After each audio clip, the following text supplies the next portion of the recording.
Good morning dear friends. আবারও চলে আসলাম আরেকটা নতুন সেশন নিয়ে তোমাদের মাঝে। তো প্রত্যেকে আশা করি ভালো আছো। তোমাদেরকে প্রত্যেককে আবার ওয়েলকাম জানাই তোমাদের এই ছোট্ট ইউটিউব চ্যানেল র্যাঙ্ক মেকার পয়েন্টে।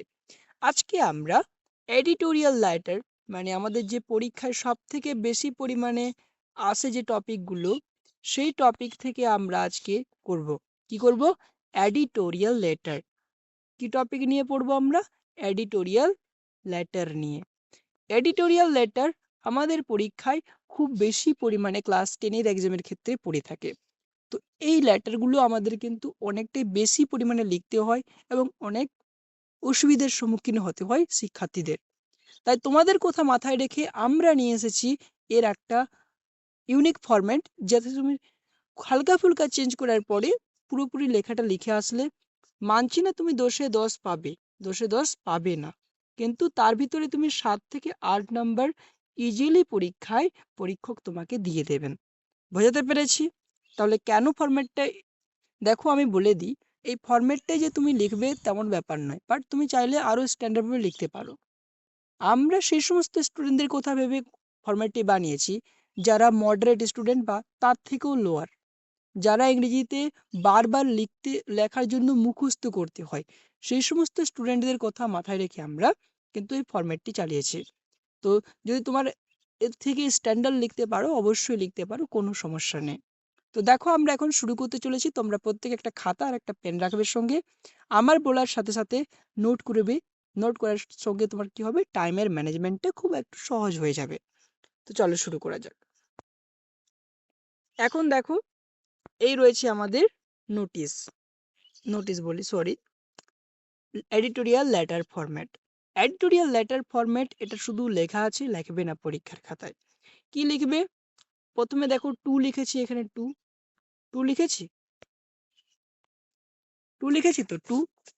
এরপরে দেখো দ্য এডিটর আছে, এডিটর লিখলে। তারপরে দ্য স্টেটসম্যান আছে, স্টেটসম্যান লিখলে। কলকাতা 01, এগুলো সব তুলে দেবে। এখানে দেখো মাঝ বরাবর, খাতার মাঝ বরাবর সাবজেক্ট লিখেছি। কি লিখেছি? সাবজেক্ট। তো সেই সাবজেক্টের জায়গায় কনকান ওভার অবধি লিখলে। লেখার পরে তোমার যে বিষয়ের ওপরে তোমার লেখার কথা বলেছে কোয়েশ্চেনে, সেই বিষয়টিকে এখানে পুট করে দেবে। কি করবে? পুট করে দেবে। আর দুর্বৃত্ত তোমার কাজ করা শেষ হলো। যখন এটা শেষ হয়ে যাবে, এখন আমরা কি করব? লেখা শুরু করব। তো লিখবো কিভাবে?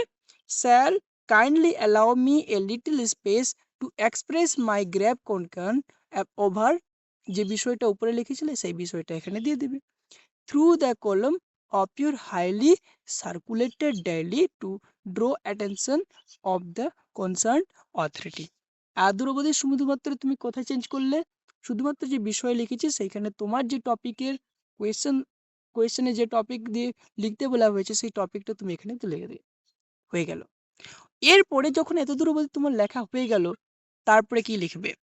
এরপরে প্যারা চেঞ্জ করবে। প্যারা চেঞ্জ করার পরে লিখবে, you are quite aware of the fact that our life is full of problems, but the problem of dash in our locality, society, country is unbearable for us nowadays. You are quite aware of the fact, আপনারা এটা নিয়ে অবগত আছেন, that our life is full of problem, আমাদের জীবনটায় অনেক problem রয়েছে। But the problem of, কিন্তু সমস্যা, যে বিষয়টা আমরা লিখি সেই একই বিষয়টাকে এখানে লিখে নেবে। ইন আওয়ার, এটা তোমার কোথায় দেখা যাচ্ছে? লোকালিটিতে দেখা যাচ্ছে, নাকি তোমার সোসাইটিতে দেখা যাচ্ছে, না তোমার পুরোপুরি দেশে দেখা যাচ্ছে? যেটা যেমন হবে সেই অনুপাতে তোমরা তিনটে অপশনের ভিতরে যে কোনো একটা অপশনকে চুজ করবে। Is unbearable for us now a day, this has become a serious public threat. এরপরে আর কোনো চেঞ্জ করবে না। The common people are the worst suffer of this problem, the student are also victims to the same, it is increasing day by day, the local authority has been requested several times to solve the problem but without success. Now the situation is getting from bad to worse. We are eagerly waiting for the day when this problem will be over. Para change হবে। এরপরে para চেঞ্জের লাস্টে কি লিখবে? So I hope the concern I have express will have positive impact over the concern authority. Draupadi লেখা হয়ে গেল।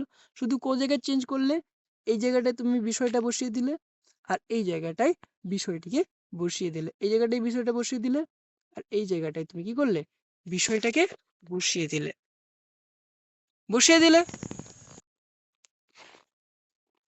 বসানোর পরে আর কিছু চেঞ্জ করেছো? করোনি তুমি, আর কিছু তুমি চেঞ্জ করোনি। এরপরে এটা দেখো লাস্টে হবে, and effective steps will be taken without any further delay to relieve the people.